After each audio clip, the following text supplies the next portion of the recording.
The last class just graduated. The class of 18 graduated this past week. We still do our certified officers course that we have. We still do that. And then we have another class coming up starting August the 21st, and then we will turn around and do another one in November. Crime. So report cards for the city of Little Rock. Crime consists of two categories, primarily when people look at a city and its police department and how well they're performing for the categories. They're separated into two sections, violent crime and property crime. You see, violent crime is listed as homicide, rape, robbery, aggravated assaults. Property crime is listed as burglary, larceny, vehicle theft, and arson.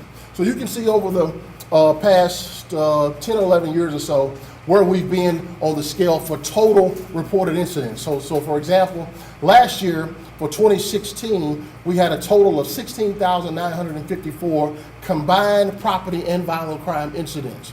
Now, the past 3 years, we've been sub 17,000, which is significant for us because when we look back at the data over the past 20 years, that's only happened 4 times. The past 3 years and then also in 2010. Now, the reason that you don't see us pounding the drum and throwing parades for that is because 16,954 people were the victims of some kind of crime.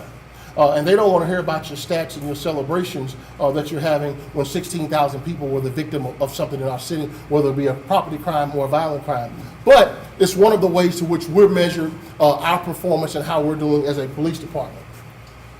Now, so when you break down violent crime and property crime, much of the news 5 and 10 o'clock starts off with something violent that's happened in our city is usually when you see something, rarely will they do some kind of property crime report. But 82% of the crime in our city is property, 82%. And much of that occurs out here in this parking lot that some of you have probably done before you walked in here. I promise you, if we went outside right now and we looked in the car, someone has something in plain view of value in their vehicle, which causes people to basically say, hey, pick me. Keys in their car, warming up your car during the winter months, those kinds of things, they get us into trouble. And they're responsible for 82% of the crime that we have. So that is one of our actually percentage-wise largest area of crime, and also where you have the biggest opportunity to help us prevent crime by doing good common sense things to help us help you. Challenges. So to the mayor's point, why can the police not be the only one who's addressing public safety issues? Much of that is because many of the issues, there are so many different variables or common denominators that occur in communities that have crime issues, and they're listed here. Poverty is a big issue. About 18% of the people that live in Little Rock are at or below the poverty level. That's significant. That's almost 1 in 5 when you think about that. And then much of it is in concentrated areas in our city. If you start south of 630, you're going to get a significant percentage of the people who are living in poverty, which is an issue. When you don't have resources, you can't pay bills, people are going to do things to make a living. That sometimes plays out in crime. Academic achievement. Our public school system does an outstanding job of trying to manage the young people that we have to get them to their desired destinations, their trajectory in life, but they have challenges. We have many of the folks who are living in poverty who are struggling in our school system, which is an issue. Single parent homes. I'm the product of a single parent. My mother raised my sister and I. It's not optimal as to the way to raise a child, but there are a lot of women who are doing a great job at it. But optimal level, you would certainly want a man and a woman raising that child together, because I can assure you, even though I turned out good, my sister turned out good, there's some things that I wish I'd have talked to a man about growing up as a young man. Teenage pregnancy, self-explanatory. The substance abuse and the mental illness. Now, and please hear me on this. We certainly need to have accountability if you've committed a crime in our community and you're in one of these two categories.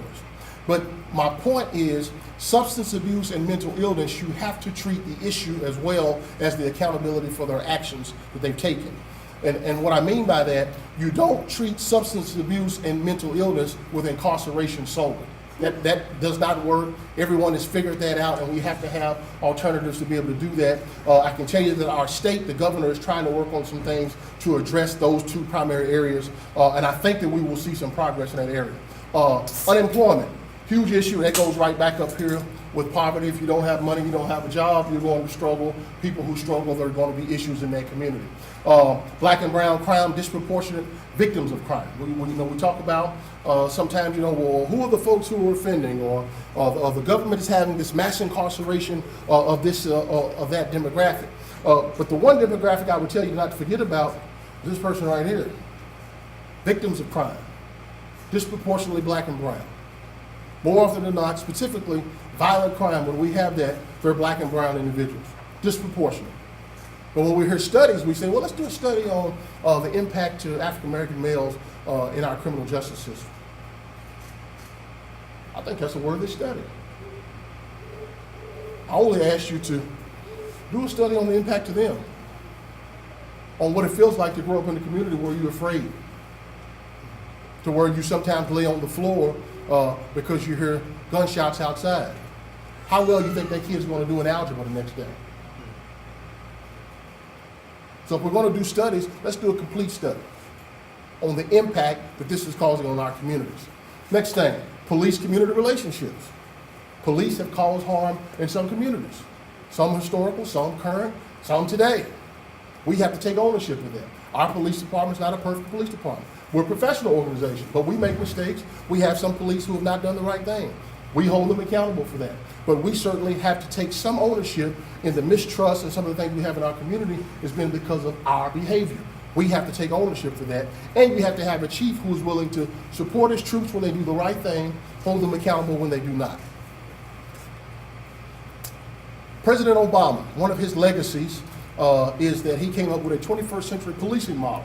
One that he said that an agency that subscribes to these principles will be reflective of a professional 21st century policing agency. We have begun the pursuit of these pillars. We will be posting this on our website here before the end of the summer. The 6 pillars are building trust and legitimacy, huge, policy and oversight, technology and social media, community policing and crime prevention, training and education, officer wellness and safety. So another question that I'm consistently asked, Chief, I want to get involved. I'd like to do something, don't know what to do, but I'm frustrated in what's going on out here. And they say, well, what can I do to help our city? I always direct people to youth. That's the first place I direct them. Whether it's your church, your community center, your school, your nonprofit organization, do something to help young people. That helps our city when we do that. We're doing things to help young people. We have programs in place to be able to have constructive contact with our young people. First one, school resource officers. Every middle school, every high school in the city of Little Rock School District has a police officer in there for 2 primary purposes. Number 1, to ensure that we have a safe learning environment. Number 2, constructive contact with our youth. Sometimes that results in us having to take enforcement action in the school. It's a part of the job, it's a byproduct of that, but it's not one of our primary goals. And we want to make sure that we're doing that in a constructive way. Next thing is the OK program. There are 193 or so young men. It's a mentoring program for young African American males who will come into contact with positive African American males to try to get those young men on the right path. Next thing, we had a girls program, and one of the reasons that we created the girls program is because one of the fastest growing demographics in the prison system are females. We're seeing a lot of those issues play out in our city. When you watch the news, you can see that young women are involved in some very violent things in our city. So we took the principles of OK program, mentoring, and put them into the girls program, and we came up with GEMS, which is Girls Empowerment, Mentoring, and Sisterhood. We also have a youth live-in camp. Every year after the school system is out, we take good kids who've got good grades, give them a positive interaction with the police. We take them to the Ferndale 4-H camp. They're with us for a week. We pick them up on Sunday, take them back on Thursday. They spend the night with us. We do educational type programs, a lot of fun things that they're able to do. This past year, we invited 115 kids. I believe 99 showed up. I already told you about the telephone reporting unit with the cadets. We'll have young people in that. And then the last program that I have not yet mentioned is the Little Rock School District, Metro Votech, out on Scott Hamilton, has a career kind of paths for the high school kids, one of which is criminal justice. Last year we joined with them because we saw that as a pipeline to the police department.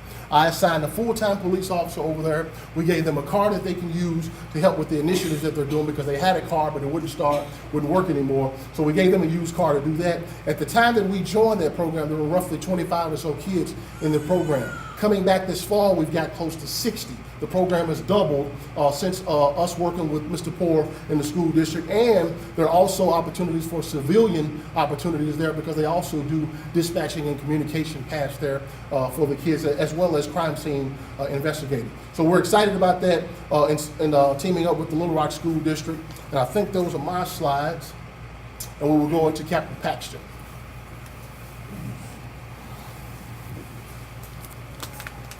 Thank you, Chief. Yes, sir.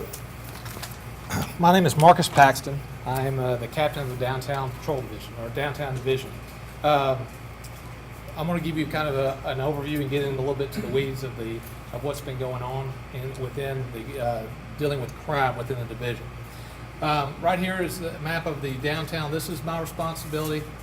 This whole area right here, just to kind of give you an idea.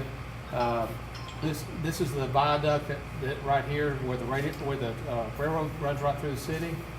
You got right here. This is Markham, and so and over here you've got the freeway that runs down through here.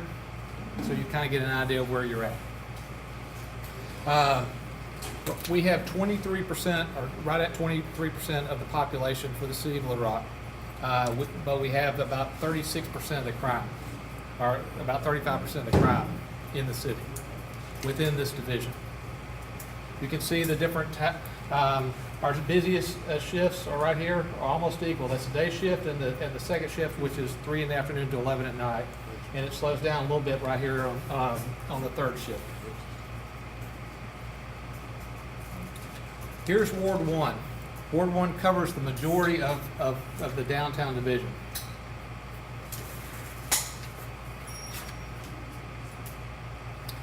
This is our neighborhood watch footprint. What we try to establish neighborhood watches wherever we can.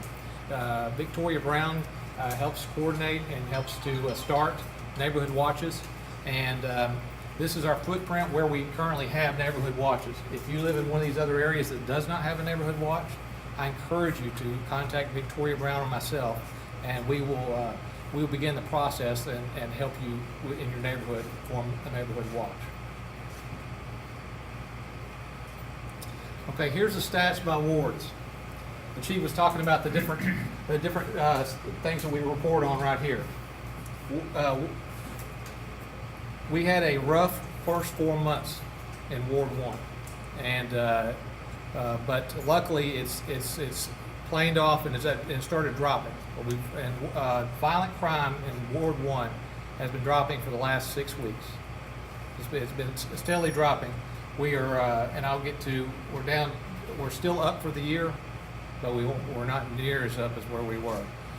What we've done so far, it seems to help, and I'll tell you a little bit about what we've done.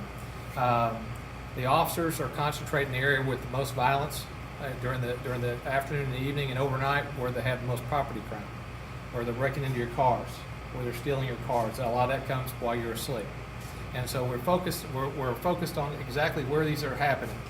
The violent crime, it happens all the time, but we have 2 squads that the chief created, and they're called the BCAT and the BCAT. And they're violent. All they do is chase down violent offenders. I brought a few little, just to kind of give you an idea. The VCATs, which they are more focused on your violent offenders. They look for the bad guys. So far this year, they've made 479 arrests with 953 felony charges. and 630 misdemeanor charges. They've recovered 90 weapons, 90 guns, and so they are very active. They were handpicked because they were active officers, and they focus on the violent offenders. The BCAT squad, now they work a different shift. They work during the day, and they're more area based. What we do is we pick places within the city that we see the crime happening during the day, and they saturate that area. And they're not in an enforcement per se. They are more they make contact with the people within there, and with everybody that lives in that area, and they just kind of saturate that area. And it's really shown when you saturate an area that the crime lowers. When you have the manpower to do that, the crime lowers in that area. Then once they reduce the crime, they move on to another hot spot that they need to go to. You can see that Ward 1 leads the city in just about every category. But I will say that you all have more police in Ward 1 than anywhere in the city. We concentrate more police officers in this area than anywhere in the city. And the chief and I are open for questions if anyone has any. Yes, sir. Yes, sir. Oh, look, I was talking to the mayor, and I heard the chief, when he was down at City Hall, when he was on TV, and said that there was not a curfew on the book.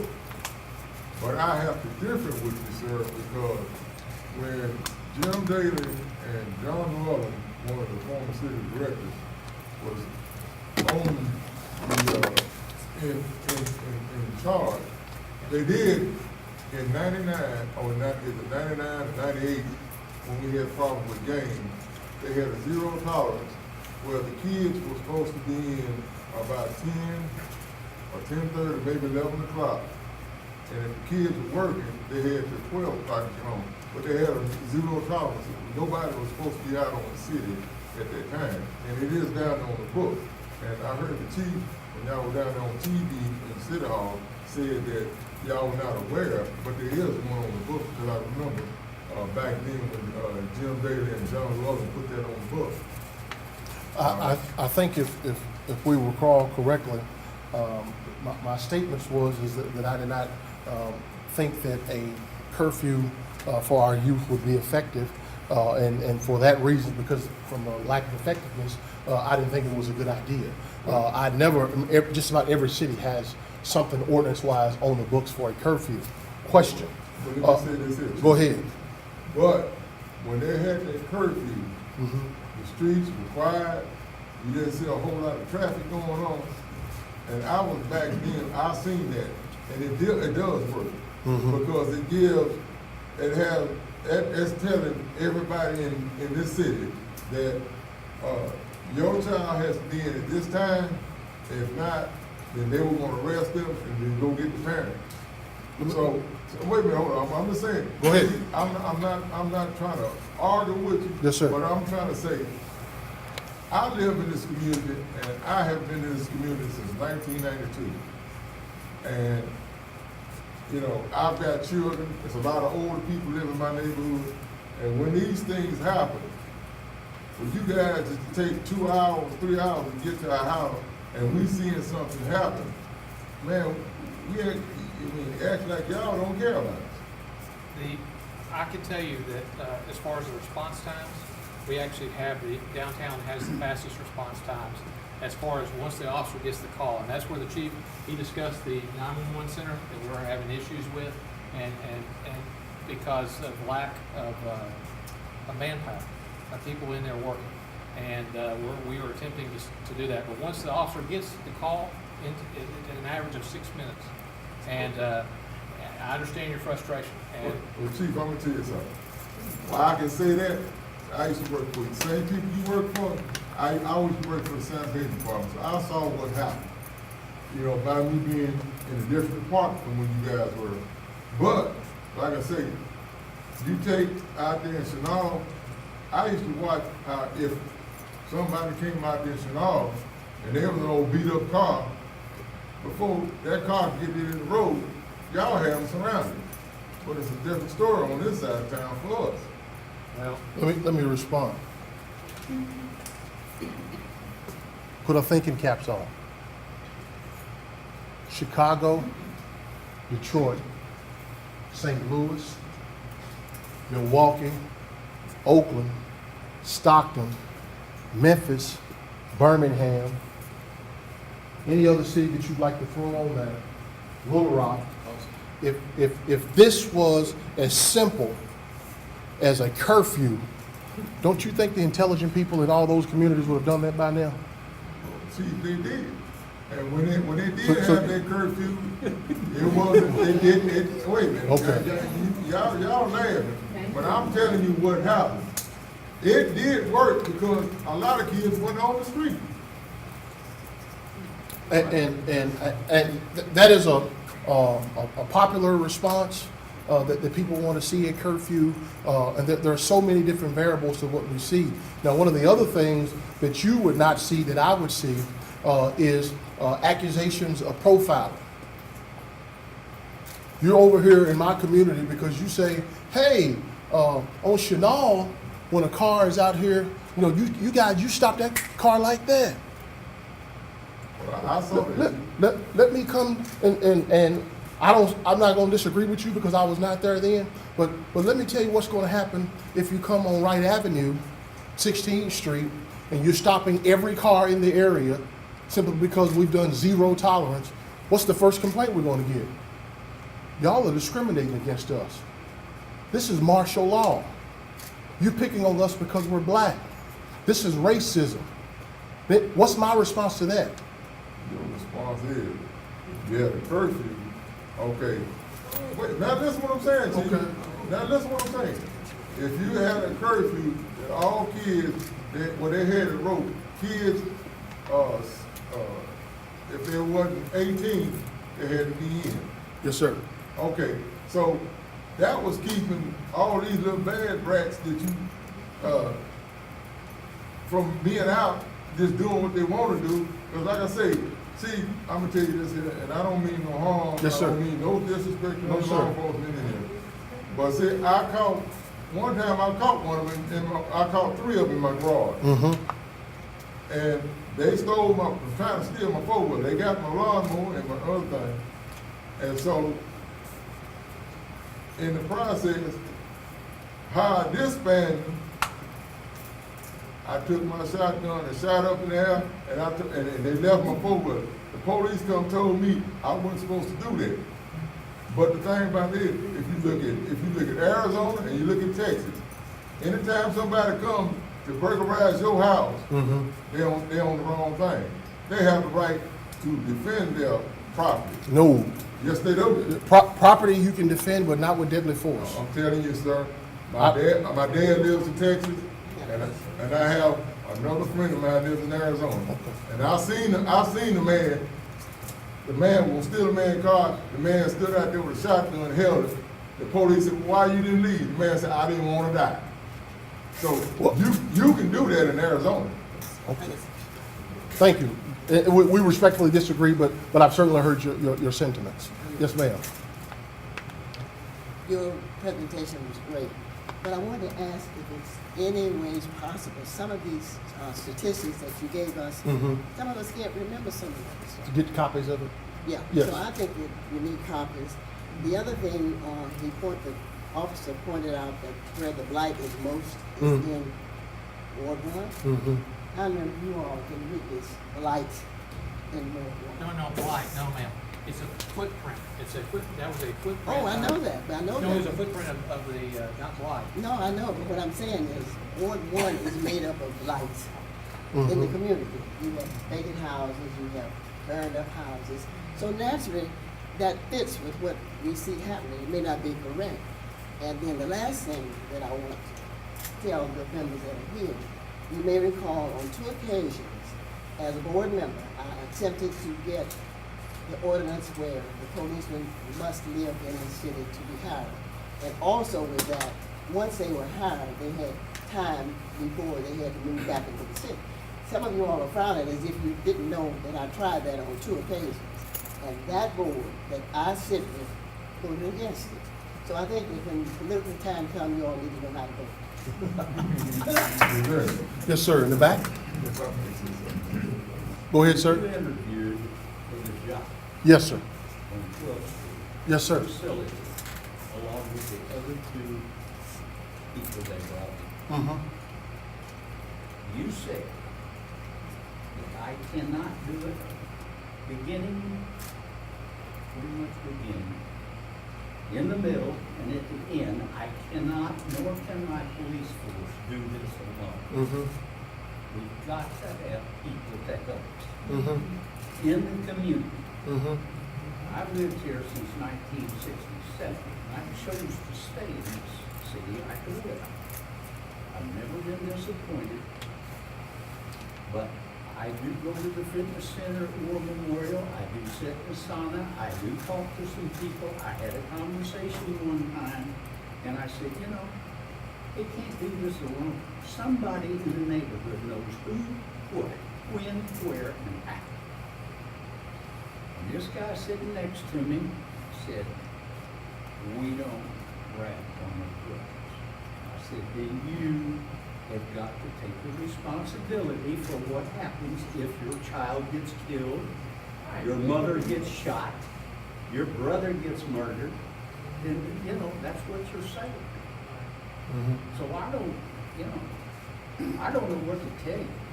I mean, you know, I don't know where you are now with the communities or what have you. Mhm. I know I'm pleased to see that one of the guys I know rides a bicycle in the neighborhood now, if he's not busy on horseback. Mm-hmm.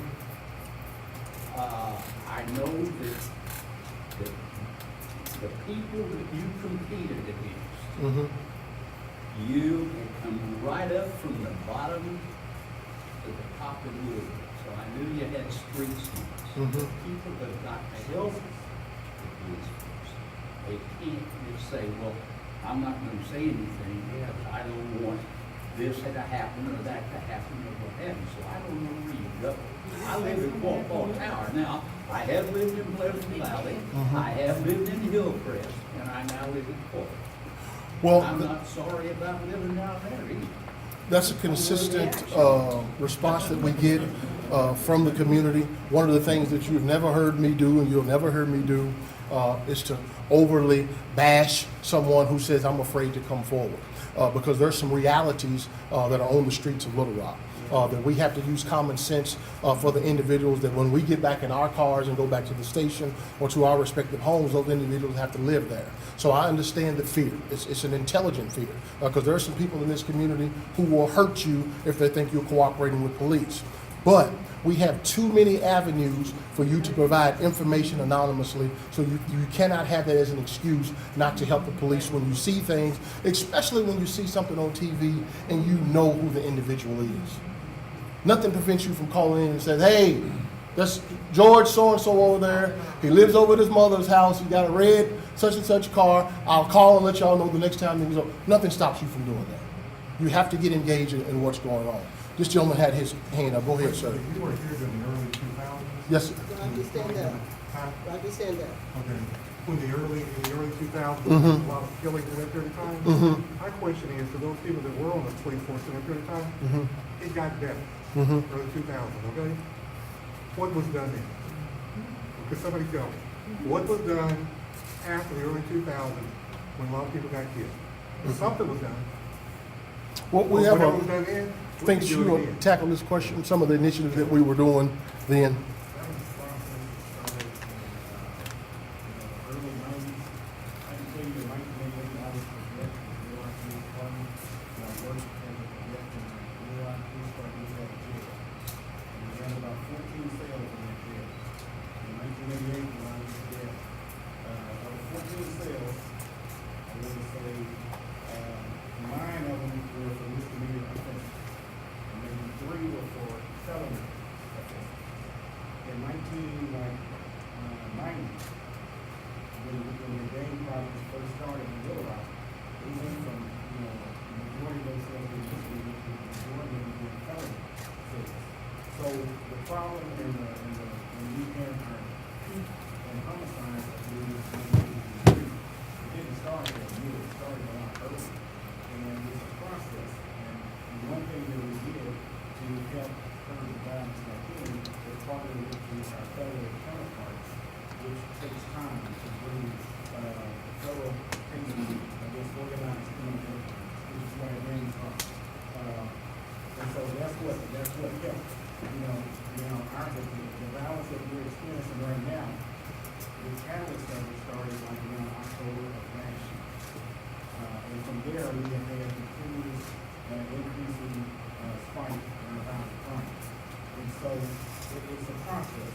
We are working with our federal counterparts. We're working with a lot of different prosecutor's office, but it takes time to actually put those types of cases together that will adequately reduce the violence. We're throwing everything we can at it in the meantime, but it takes time and partnerships that it takes on the federal level, building federal cases against criminal organizations to actually reduce it. And that's going to lead us to a big decline in our violent crime. And to his point about the federal partnerships, earlier this year, ATF came out with an indictment of 41 individuals for firearms violations.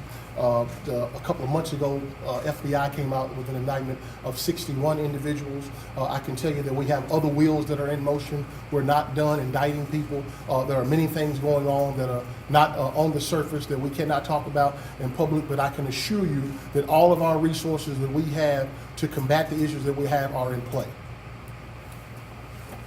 Mayor, you had your hand up. Go ahead. Well, I was just going to say, back in that time, I was the prosecuting attorney, and we shouldn't neglect to remember that the state prosecutors had a big hand in that. We had in the height of the gang activity back then, we had 76 homicides.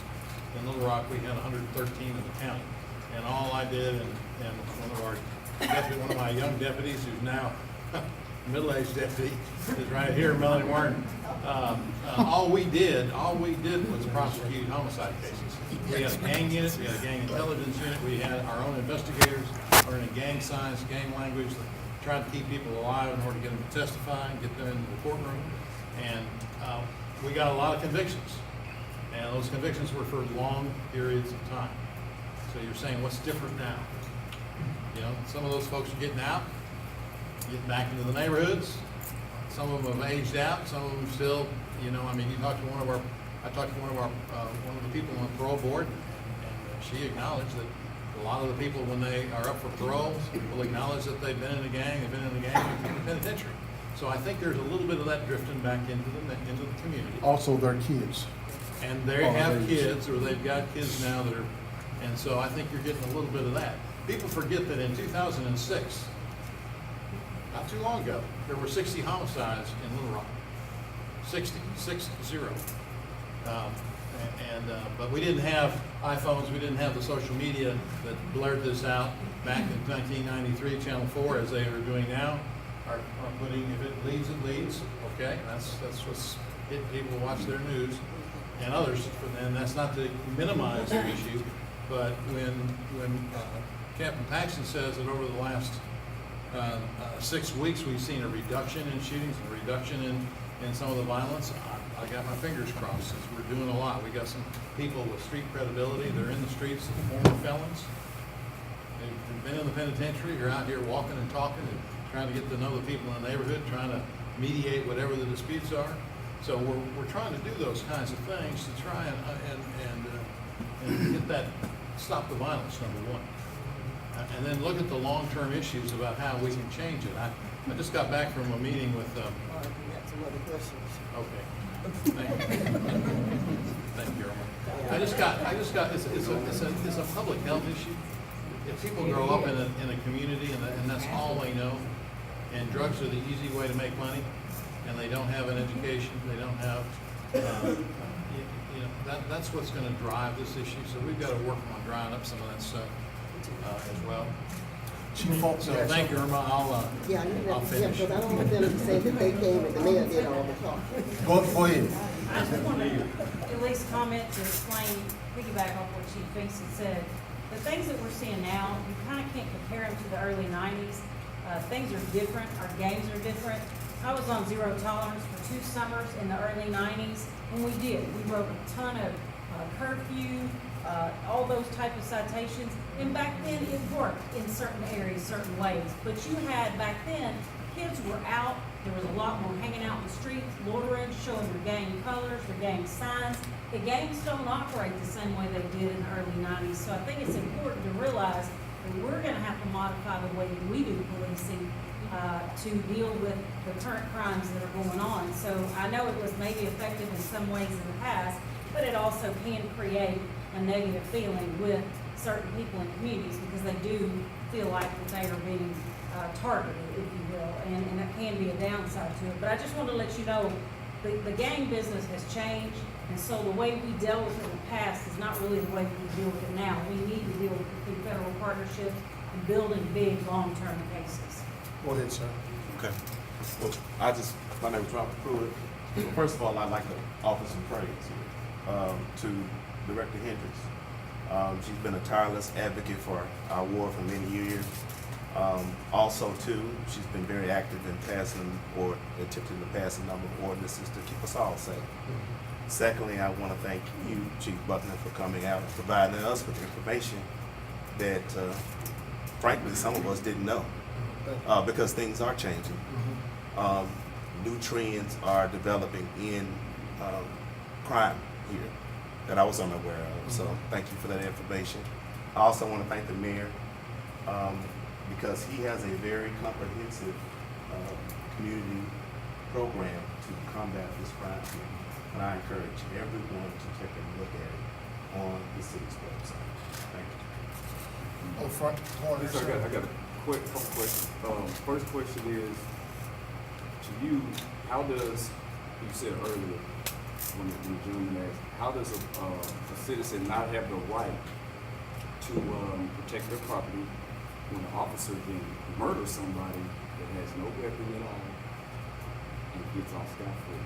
Second question is, you mentioned background checks for the new trainees that come in. Well, what is the department doing about, because your department is infiltrated with Klansmen, what are you doing about it, what the department doing about it to kind of weed those people out? Because the community knows this, we've been dealing with it for a long time, and I'm one of the ones that, I'm 42, came up in the 90s, I was a part of all this that's going on. I grew up in the square is gone now. But if anybody's from Little Rock, they know the squares across the street. That's my origin, and it was bad back in the day. So, what is the department doing about weeding out the Klansmen? Because I'm gonna be honest with you, it's not going to get any better if the community knows that there are white supremacists patrolling these streets. It's never going to get better. So I was just going to ask you. Let me unpack your two questions. First of all, I don't think that the majority of intelligent people would agree with your assessment of the police department. I understand. First, we vet everyone that comes through the police department, black, white, yellow, brown, whatever that may be, to make sure that the people that we're bringing onto the agency are worthy of wearing our uniform, our badge, and patrolling our streets. Our police department is just like the family of every individual in here. The vast majority of our cops are good people. They do an outstanding job, and we should be appreciative that they choose to do it in Little Rock, particularly when they have options to do it in other cities. Because you know that this is a difficult city to work in. You know that. You live here. We're listed as one of the most violent cities in the United States of America. Why is that? Based upon our crime. Why is it based on crime? What else would you base it on if you're talking about violence? No, why is that? Why do we have so much violence in our city? Why is it? I've given you a number of different reasons that I will give you why we have so much violence in our city. I appreciate that. Am I next? Hang on. Because I think I Hang was on. the fourth person to raise my hand, and I'll get to you in a second.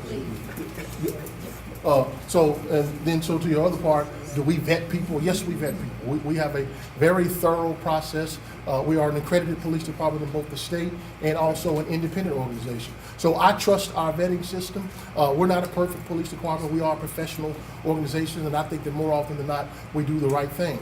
Next question. So why, if you said that you can't use deadly force or to protect your property, Protect your property in fear for your life. That's not what he that said. gentleman got- That's not what, you added a piece. That's not what he said. Well, He I'm said sure to protect his I'm property. sure if anybody shoots a gun, they're afraid, one, because he went and got the gun. Two, I don't think that gentleman's narrative said that anyone shot a gun other than him shooting a shotgun. I didn't say that. I said he was feared for his life first because so he went and got his shotgun. No, you misunderstood me. No, I didn't misunderstand you. Thank you. I No, said, no. I caught somebody in my garage stealing my four-wheeler. Thank you. Exactly. I said, when I went out there, but anytime somebody comes to your home to steal something, like my dad in Texas said, he has the right to defend his property. Okay. The law is like that in Texas, in Losing Arizona. your property if you don't But have a gun, right? it's not like that here because of, you know, If you don't have a gun, are you feared of losing your property? sir? no. Okay. I'm not like this here. Anytime you work hard for something, you intend to keep it. You don't want just anybody to come and take what you got. Please, audience, if you don't leave here with anything else, do not shoot someone for stealing your lawnmower. Please don't do it. Not even below the. I can assure you, in addition to not getting your lawnmower back, you're going to prison. Please don't do it. If you don't get anything else out of what we say today, don't do it. Young lady in the back, you were next up. Go ahead, ma'am. I have a couple of questions, and maybe statements, I don't know, but you can determine that. Yes, ma'am.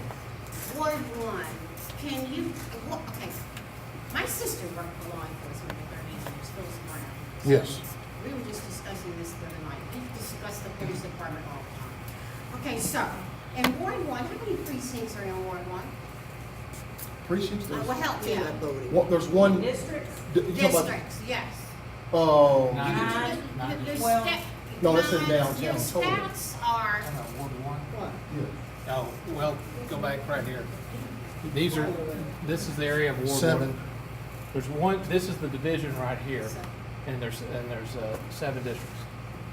And Okay. it bleeds over. okay, so this is a point.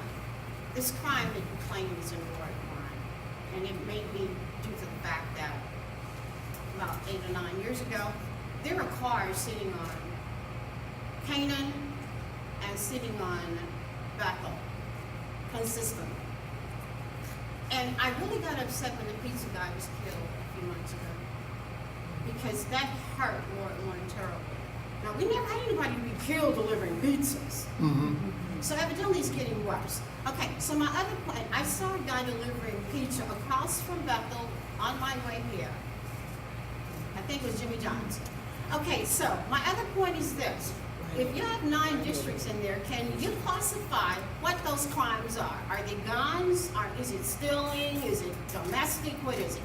I know you probably can't do that now, but that's what I wanted to hear when I came here. I want to hear concrete facts and not the stuff that causes turbulence among us. It's not what we're here for. We're here for solutions. My other point, let me finish, please. My other point is this. I watched WGN Chicago because I lived in Chicago for many a year. And sure, Chicago has its problems, and you can't compare Chicago to Little Rock. Chicago, Illinois has 4 school districts that teachers make $100,000 and better. 4 cities. It hit the news today. Pennsylvania has 2. And there were 4 and 2 and 6. There were 4 other states, single states.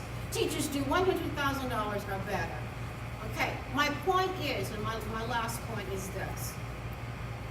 The Chicago Police Department has this technology. And you know, I was the first class of Powell High in 1963. And I expect this city to be outstanding because it was then.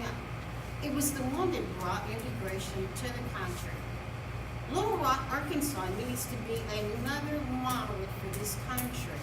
It is small enough and it has enough intelligence to do that. Chicago has this technology, and I'm not quite sure, but you guys should know what it is.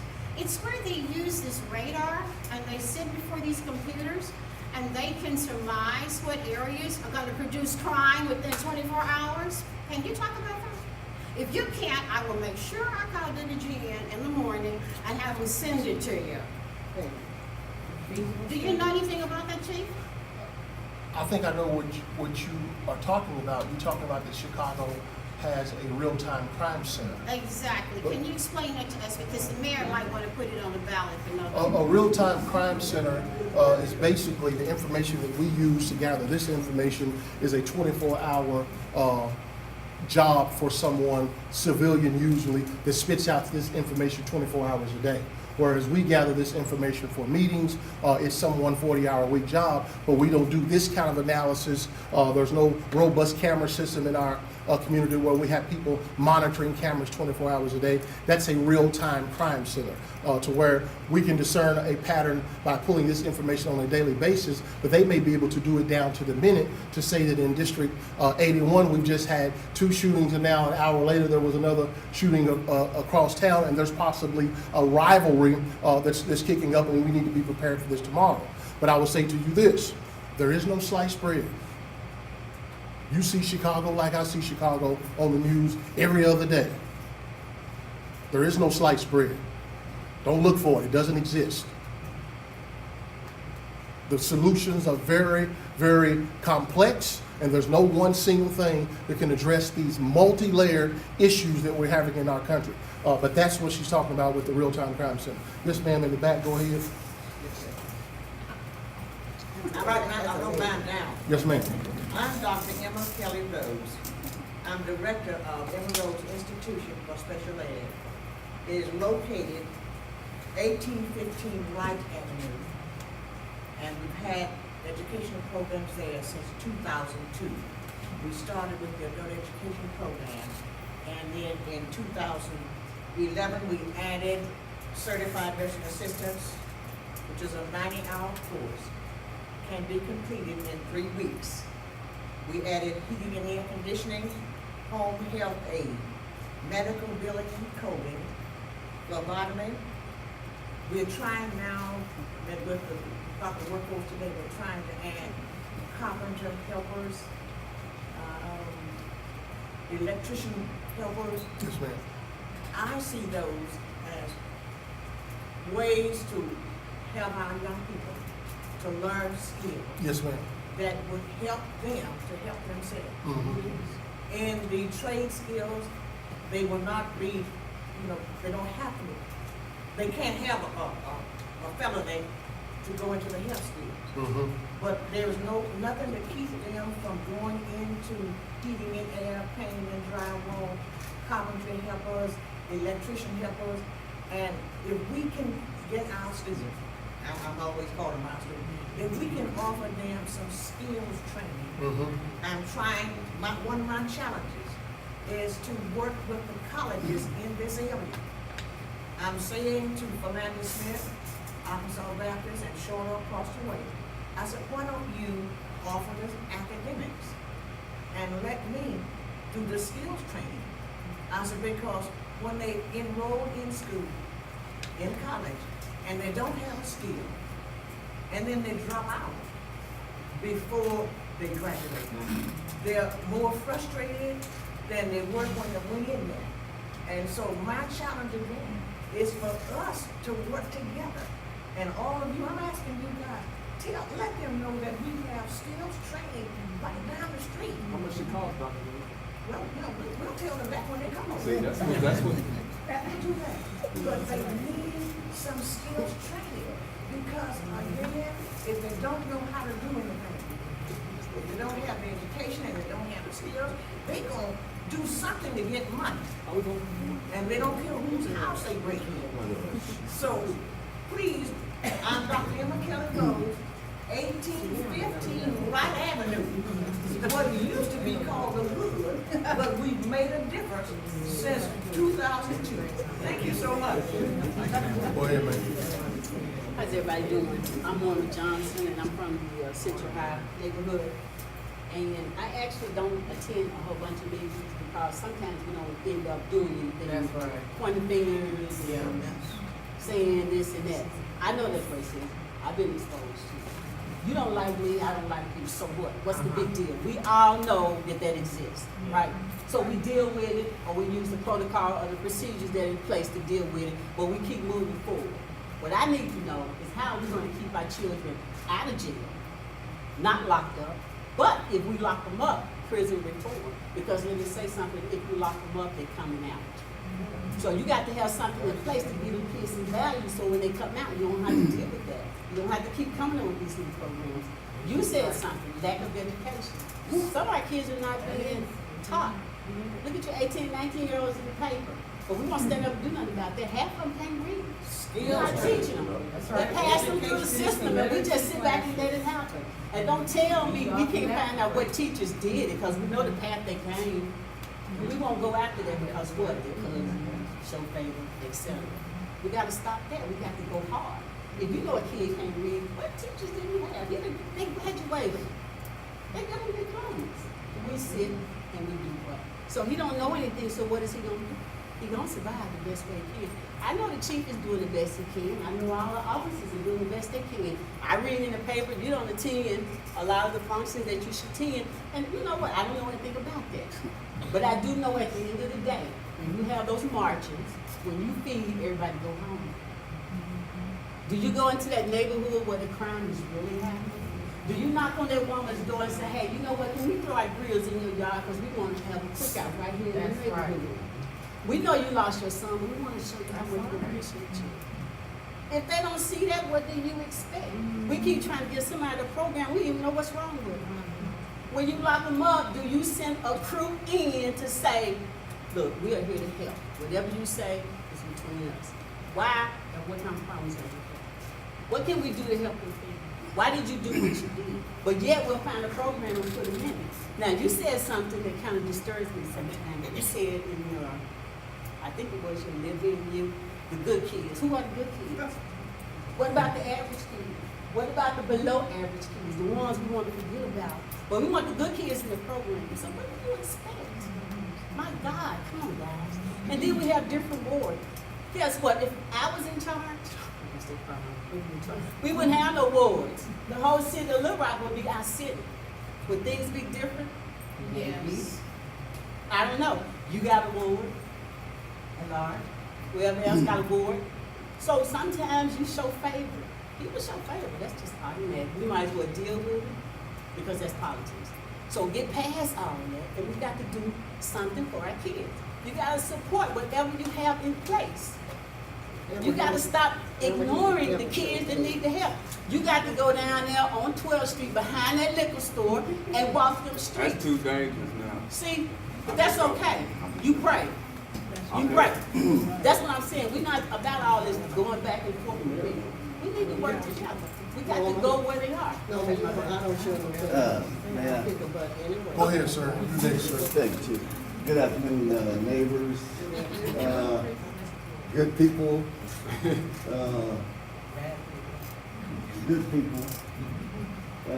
There's a bit of bad and the best of us, and a bit of good and the worst of us. Good people.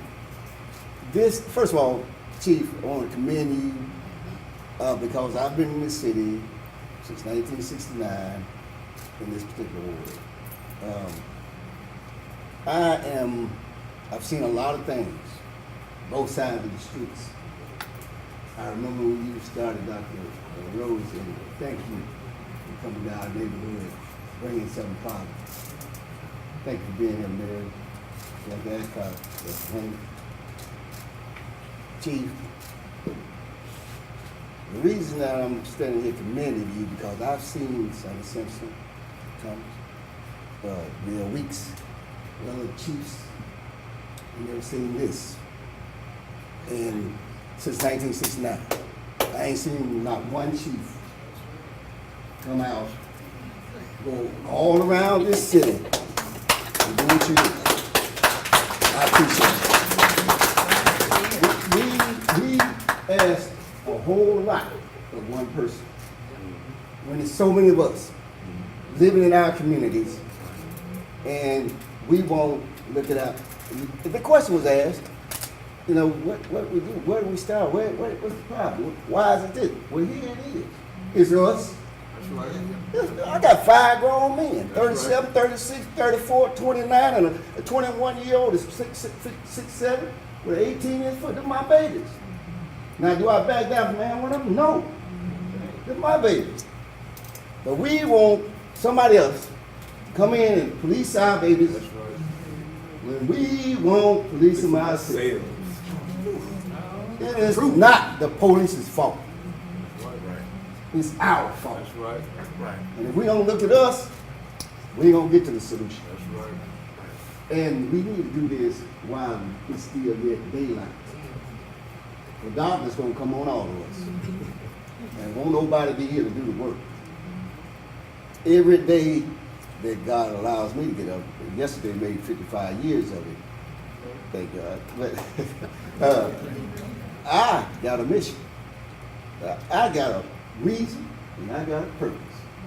And it's the people that I come in contact with. That's my reason and my purpose for being on this earth, in this neighborhood. And if I ain't got that, and I'm not willing to utilize that mission, that purpose, to pick somebody else to trying to see who we can put down today to make us look better, that ain't the deal. That ain't the solution. Yeah, we can talk, put somebody down, you know, let me see if I can say something to put them down. What about picking somebody up? Anyway, I probably said more than I should, but I tell you what, my heart sure feels good. Thank you, Chief, I appreciate it. One response. Johnson last name? Yes. Ms. Johnson. So Ms. Johnson said, well, Chief, you have this program, and it bothered me a little bit because you said that your program is for these kids who have good grades, they've got good conduct, and we will roll through this camp. And that bothered her. Here's what I want you to do when you're bothered. Don't say there's something wrong with that. Start your camp for the demographic that you want to serve. Because I've got mine. I picked a group. And if you don't think that we have a broad enough group, you do your live-in camp for the group that you think is left out. That's the purpose of the meeting.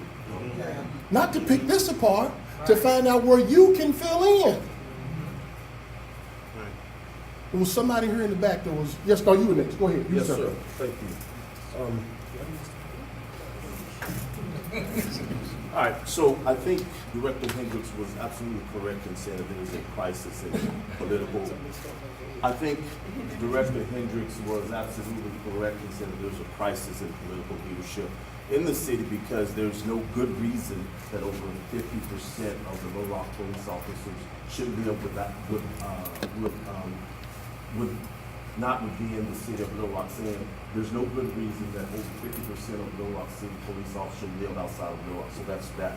But I have a procedural question for Chief Buckner, then I also have a question for Captain Paxton. And so the procedural question for you is, you mentioned in your presentation that you guys are working with an outside company on a dedicated recruiting page on the city website. Yes, sir. So the procedural question is, given that there are IT people on the city's payroll, why can't they do that dedicated recruiting page and we can save some money? Great question. IT department works for 14 different departments within the city government.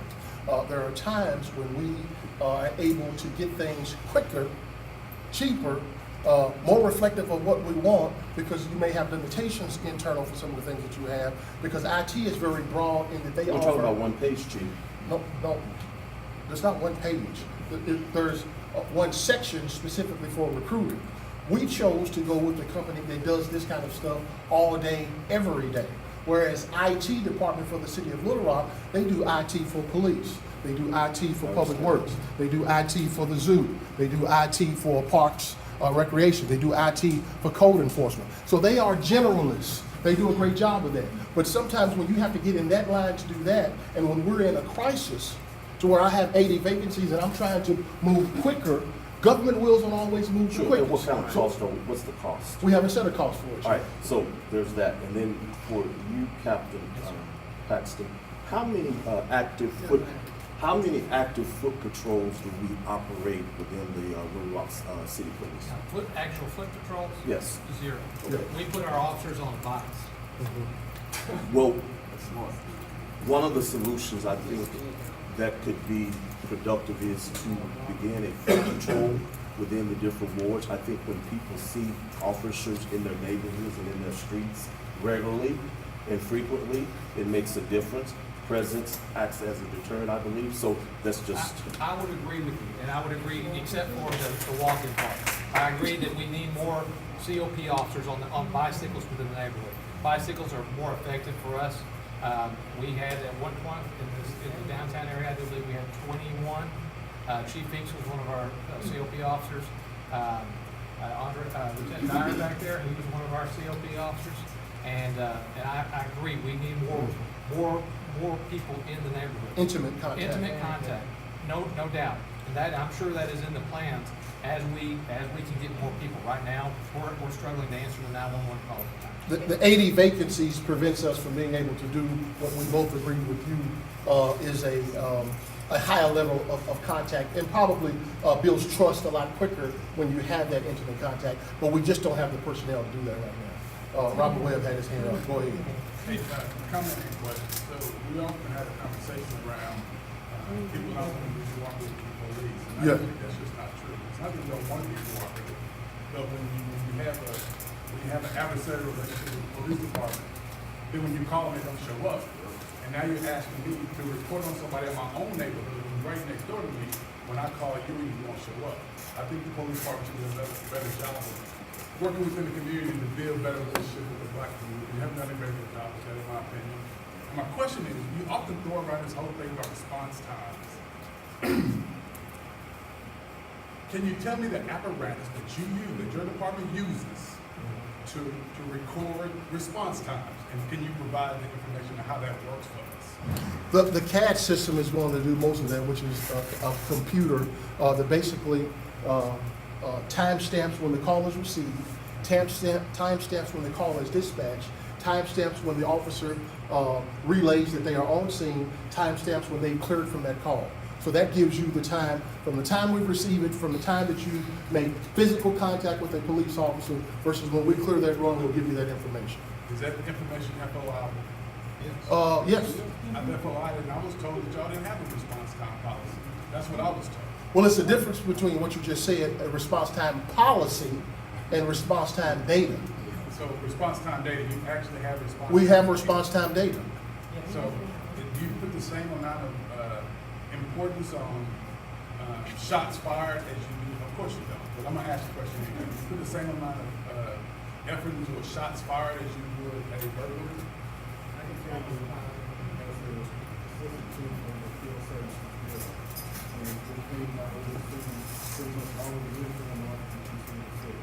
We have more officers on a daily basis working in more community than we have to run what's in the city. And that's because of the violent crimes, particularly the shots fired that we were experiencing in the rural community and in the downtown area. And so we have to do something, first of all, to prevent and violent crime. So we have more officers working in that area, this area, than anywhere else in the city because of the violent crime and because of the shots. So how many officers do you have working per day per shift? Do you have any? It varies. Ms. Webb, sorry. We have a list of communications of priority lists, so we don't just kind of make it up as we go. And there is, obviously, if something's in progress, that receives the most importance, the highest priority. Obviously, a violent crime or anything where somebody's potentially being shot, that jumps above anything.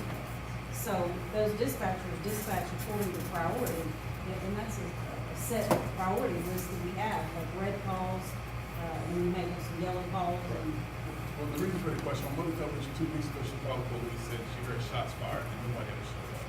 So I don't know if that's because, maybe we keep hearing about, we don't have enough officers. But I just like us to understand that it's only so much the police department can do. The majority of the issues that plague our community fall back on the city board and our mayor and our city manager. Those things belong to them. The only thing we can really talk to the chief about is only what he can do, and that's just show these flashy slides. Sir, I mean, other than that, there's not a whole lot. It's part of my job to hold these officers accountable for what they do and they don't do. And so if someone does not show up at your house like you expect, please call. I have supervisors, I will call you back, we will investigate, and I'll tell you exactly what happened. And that's If I don't know, It's not just for me, there's a lot of people in our community who make those calls. right, now, And don't get a lot of people response. say Are they asking to be contacted? contacted, that's the That's question. a key, because just, a lot of You times, think if my mother's 67 years old, so when she makes a phone call, she's just calling them to get some service. Well- She doesn't know the process. but Well, that's that's part of, process. well, how we That's train has our. a lot to do with it. And I understand exactly what you're saying. I can tell you, we put a lot of emphasis on it, especially any time of the gun is fired in our city. We're gonna respond and we're gonna respond quickly. And our officers know if they're on another call and we can pull off and go to that, stopping gunshots in our city is a priority. But however, every time a gunshot goes off, we might receive 15 to 20 calls on it in our call center. So I understand what you're saying. Your mother called and she said, I called, I heard shots fired, and nobody showed up. And we may have received 15 to 20 calls, and as we get those, we get that information, and guess what? Even though you heard it here, a gunshot in our city, especially at night, you can hear it for like half a mile. So we may have information that's gonna zone us in to where we need to be to actually deal with that problem. It may not be the spot where your mother heard the call. Unfortunately, you can't go by, everybody's house and calls and say we responded. But we respond to every last one of them. And it's a high priority that we do everything we can to take the lines out of people's hands that shouldn't happen, and that we do everything to stop the violent crimes going on in the city. One other thing, to his point about calls for service and the number of calls. 20 years ago, we all called the police through a landline. 90+% of our phone calls today are received via cellular. So now when we're stuck in traffic behind that accident, instead of one person the accident happened in front of their home calling the police, the 20 people who are in line behind the accident are calling to say, hey, come clear the roadway. So it's very difficult to answer the number of calls that come in with the volume. We receive about 600,000 calls per year. We dispatch on about another 150, 60,000 of those calls. We actually send a police officer to that scene. So the volume of calls is tremendously different than it was when we were landline versus cellular. But I do appreciate the compliments on our slides. It's very important though that they ask to make contact with the officer, because like you said, we may even have 5 calls on it, and my mom has experienced the same thing, and I'm like, well, mother, if they tell you, ask you, do you want to be contacted, you need to say yes, because otherwise, unfortunately, she may think, well, nobody ever drove by, but they did. I mean, and several callers may call about the same incident, and they're gonna ask your mom, do you want the officer to? And most people don't want contact. But that doesn't mean they didn't come out. Right. So it's important that we tell, especially elderly people, Yes, to sir. let them And know. you next, Mr. Hassan is next. Go ahead, sir. I just want to make a brief statement. This is my wife, Janae, and my wife has absolutely no hesitation about calling the 911 because in the area we live, we do hear shots. Mm-hmm. And sometimes we'll have someone to contact us and other times not. However, one time, shots came through our house. Mm. Inside of 5 minutes, there were 3 police cars there, 6 officers around, taking off and everything. So as far as response time is concerned, I have no issue with that whatsoever, because I understand that there is a shortage. You can't be everywhere at the same time. There is a process, I assume, if someone gets a call on 33rd Street, someone else gets a call on 28th Street, someone gets a call on Chester, someone else gets a call on Martin Luther King, then you have a perimeter now that you can concentrate on, because they're all hearing the same thing. Mm-hmm. That's my guess. Mhm. Okay. Now, I am not trying to be for or against anyone or any department. Mm-hmm. However, my cousin was a Little Rock Police Department officer, and one of the things that he told me is that they can't get people from Little Rock to join. Mm. So my question, I'm just telling you what I was told. Now, that was his statement to me. So that's cool. That's cool. Because I expected that there was a little bit of hyperbole in there anyway. But my question would be, how many people apply who are from Little Rock? And how many of those people are refused because they didn't pass the test, Mhm. whatever. Because if I remember correctly, you said that there were quite a few vacancies. We 80 vacancies, and I don't know if I've ever seen data that tells me how many were Little Rock residents. It probably is there. I can't recall ever seeing that pulled out of the data. But it's a great question. I'm going to ask that question. But to the gentleman's point about the residency requirement, that many of our residents agree that is positive for our community, well, we share your in agreement with you on that. I think that if I live down the street from you, I'm less likely to have adversarial relationship with you. I'm more likely to have some kind of respectable relationship with you. We're more likely to know things about each other. We're less likely to resolve our differences in some kind of conflict. I see the value in a police officer living in the city. There's value to that. Flip the coin. Flip the coin. The vast majority of our people who apply for the police department don't want to be told where to live. And I don't think I should have the right to tell an officer where to live. Because if you choose to raise your family, your wife, your kids, all of you have made decisions as to where you want your kids to go. Sometimes you move because, hey, I like this school system. Hey, this is closer to my job. Hey, this is closer to my parents who can help me with city. There are a number of different reasons why we choose to live where we live. I don't think I should have the right to tell the officers where to live, which is why I have always been against a residential requirement. And if I struggle to fill vacancies without the residential requirement, I can tell you right now, you don't want to see our hiring process with a residential requirement. I promise you, you don't want to see that. We are offering an incentive in addition to that now as well. So if a person moves to Little Rock, they get and buys a house, they get a $5,000 bonus. Towards closing. Towards their closing Towards costs. closing, yes. And if they rent, they get a $2,500. Yes, sir. So, just so, I mean, the point is that we believe that people who live in the city certainly enhance the relationship issue between the community and our police officers. You have some information, go ahead, Mr. Captain Nelson, who's the captain of recruiting, said, my question to him is, do you know what percentage of applicants received typically are residents of the city? And he said typically about 35 to 40% of the applicants are currently residents of the city. Probably less than 50% of the people we are about to hire are Little Rock residents. I mean, that's a typical thing. Of this next class? Yeah, I mean, that's just typical. So if you take into account and you put that residency requirement there, and I'm just saying, right now, we have 27 that are supposed to start. Cut that in half. I can do that. I don't know if black. Maybe And I know we 8 have- or 9 or so, maybe, or Yeah, something like yeah, that? I know we've got Hispanic, one We don't have Hispanic, any. and I do not know, no, there's more African.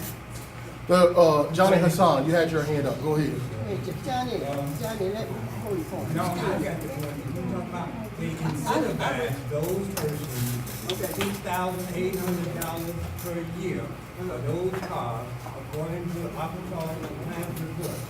$6,800. You obligate the bid report, and also incentivize officers throughout the state.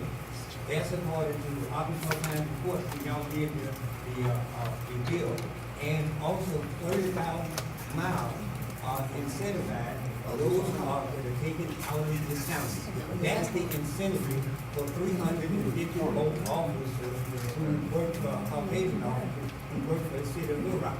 Only 90 out of those, okay, live in Little Rock. That's your own statistic.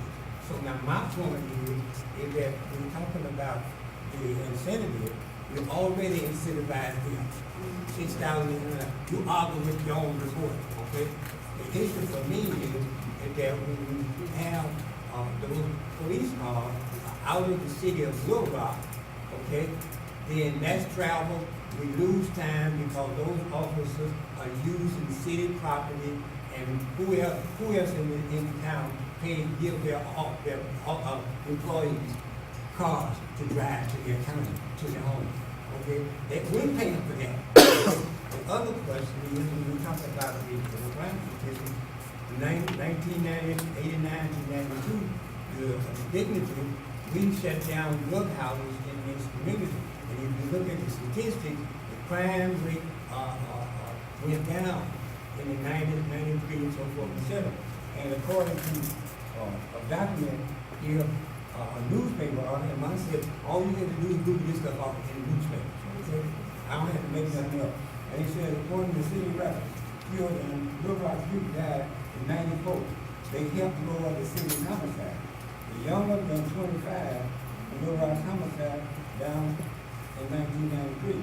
The city's record was 63 homicides last year. The statistics is down 1%. Dunbar's highest record was 76. Okay, the police took credit for it because, again, you got dignity. Shut a lot of these drug houses down. My point of view is, where is those two young men that you just seen convicted? Where did they get their guns? They were 21 and 19. Where did they get? They can't go by guns.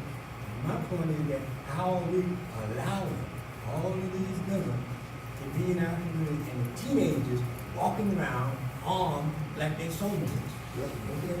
And last point. What are we going to do to incentivize to get some of these guns off the street? Because if we don't do that, we can pray all day. I pray 5 times a day. I beat everybody praying. So then all day they can't be praying. So if that was the case, I would be the solution. My point of view is when are we going to look at means to get some of these guns off and shut down the drug house? I'm gonna take 2 more questions, hopefully from someone who hasn't had an opportunity. If not, I'll get these 2. I got one. Go ahead, ma'am. Okay, I moved here about 3 years ago, and I have been moving constantly because of shootings. Someone shot in my apartment in North Little Rock. The apartment manager is afraid of the actual people that lived above me. They were afraid to put them out, so I told them I would leave. I should not have had to leave. They should have been out. They should not be in fear to put people out, in fear of their life because, they can come for them. But my thing is, there is nothing in place. I called everybody to see who could help me, because I had an emergency move. There was nothing. I had to just come up with the money, okay? I have children, my son was laying in my daughter's bed when the bullet come flying through my daughter's room. So that is significance of him being here. He could be dead right now. So I want him involved, because he could be next. And they could have already killed him. It's just by the grace of God he's here. Well, yes, we are cut. So my thing is, but what's in place? Nothing. I had to come up with large amounts of money to move.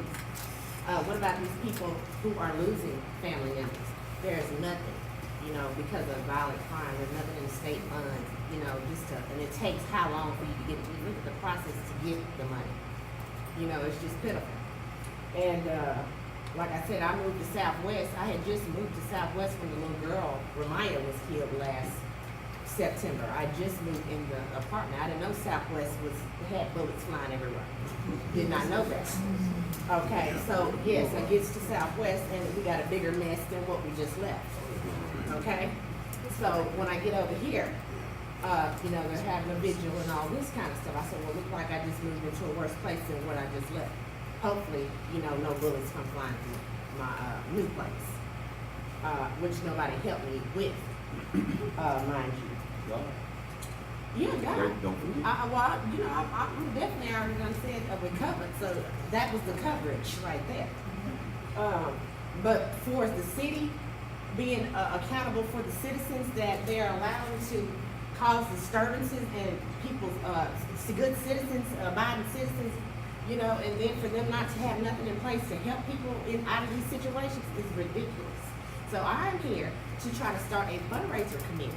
If you do not have people raising money, there should be someone raising money. We also have to speak on the foot patrol. If you want to walk through the city, what makes you think somebody else wants to walk through? And the good neighborhoods, the bad neighborhoods need to model whatever the good neighborhoods are doing. So whatever they're doing, and it's working for them, it will work for us. So let's get started on doing whatever it is the good neighborhoods are doing. Okay, common sense, people, common sense. And then as far as these classes that the woman was saying, okay, I just heard someone say how much it was. She said, we'll discuss it when we get there.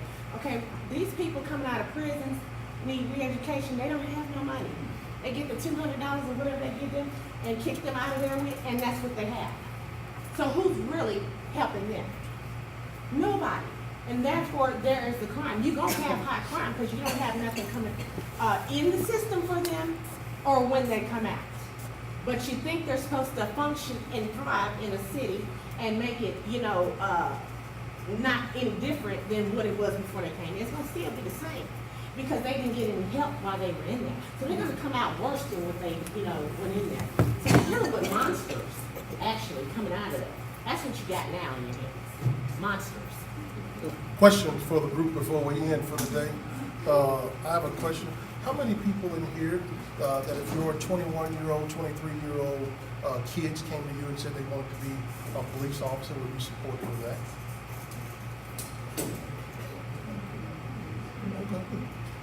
That's more than usual. Yeah, it is. About half, maybe half right at My parents tried to talk me out of it. Last question, this gentleman back here. Go ahead, sir. Yes, sir, Chief, thank you for being here tonight, and thank you for having this in Ward 1, Director Hendricks, thank you. Mayor Stover, Director Adcock, I see you over there, thank you all. My question is one, the police officers that we have currently, how many of those are working other jobs could possibly be used on the streets to help with the shortage if they didn't have those other jobs? Could they be paid more? They could get overtime on that. They could. How would that work? I mean, Most of our officers, I would say, probably have some, particularly at the officer level, have some sort of secondary employment that they do through off-duty employment. I can tell you that when I'm a 25-year guy. Allison and Hayward are probably in excess of 25, 27-ish. Our generation, we used to get into arguments with each other about who gets to sign up for the overtime. It was like, well, my name was here and somebody moved my name, and there were fights about that. The millennials want nothing to do with it because they say, I've done my 8, I'm out of here. Not interested in overtime, not interested in anything extra. I want to go and take my kids to the lake. They're not interested. They're not motivated by money. They're not motivated by a pension system that they don't think is going to be there. They don't think the Social Security is going to be there. And these are intelligent thoughts in their head because it's probably not. But they're not motivated by extra time and working an extra shift. That's not how they're moved. They want to be inspired.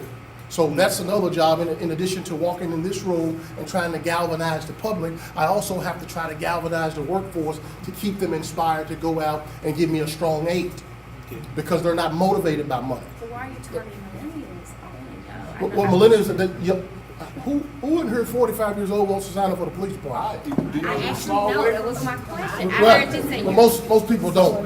They don't want to do that. I heard you say that you all are trying to redo the website Yes. to be more appealing Right. to millennials. And that was one of my questions, was why not try to maybe go into other fields that maybe people are burnt out on, like social work, because that's kind of a field I think that would go hand in hand. That's a part of also. having a website that's broad enough to be able to attract many different people.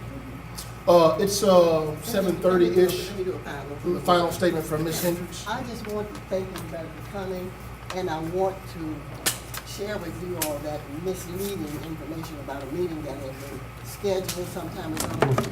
And I always let people know I was elected to do a job, and I canceled that meeting because I had that prerogative to do so. Hendricks was the one that set this meeting, and thanks for coming.